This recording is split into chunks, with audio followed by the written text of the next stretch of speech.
ഞാൻ നിങ്ങളെ വല്ല ഇസഡ് ട്രാൻസ്ഫോമും പഠിപ്പിച്ചോ? ഞാൻ നിങ്ങളെ വല്ല DTFTയും പഠിപ്പിച്ചോ?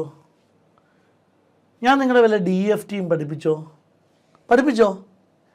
എന്നാൽ നിങ്ങൾ ഫസ്റ്റ് ചെയ്ത ക്വസ്റ്റ്യനാണ് find the Z transform of 2n × del of n - 1.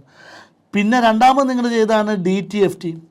ഇത് നിങ്ങൾ ചെയ്ത ക്വസ്റ്റ്യനാണ് DFT. ഇത് നിങ്ങൾ ചെയ്ത ഗേറ്റ് ശരിക്കും എനിക്ക് തോന്നുന്നു ഗേറ്റ് 2009 ഒരു ക്വസ്റ്റ്യനാണെന്ന് തോന്നുന്നു. മനസ്സിലായില്ലേ?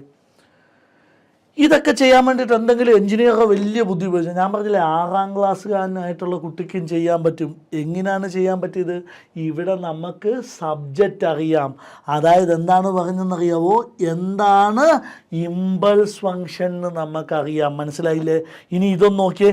സത്യത്തിൽ എന്താണെന്ന് ചോദിച്ചാൽ ഇപ്പം നിങ്ങളിപ്പോൾ പഠിച്ചുകൊണ്ടിരിക്കുക. ഇപ്പം നിങ്ങളുടെ വീട്ടുകാരോ നാട്ടുകാരോ വല്ലതും ഏതാണ് റൂമിലോട്ട് കയറി വരുവാണെങ്കിൽ ബോർഡിലോട്ട് നോക്കി എന്തൊക്കെയാണ് എഴുതി വെച്ചേക്കുന്നത്.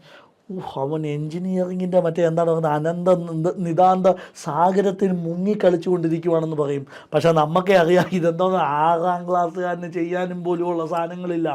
ഇത്രയുള്ള എൻജിനീയറിങ് പഠിക്കേണ്ട രീതിയിൽ പഠിച്ചാൽ എല്ലാ എൻജിനീയറിങ്ങും സിമ്പിളാണ്.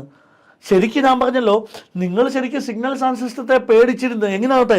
നിങ്ങളൊന്ന് ആലോചിക്കുക. നിങ്ങൾ ഈ സെമസ്റ്ററിൽ കയറിയ പാടെ ഒരു ബുക്ക് തുറന്ന് നോക്കുമ്പോൾ ആദ്യമായിട്ടാണ് ഇത് കാണുന്നെങ്കിൽ ദൈവമേ ഇതെല്ലാം കൂടെ ബോഡി നിങ്ങൾ തന്നെ നോക്ക്.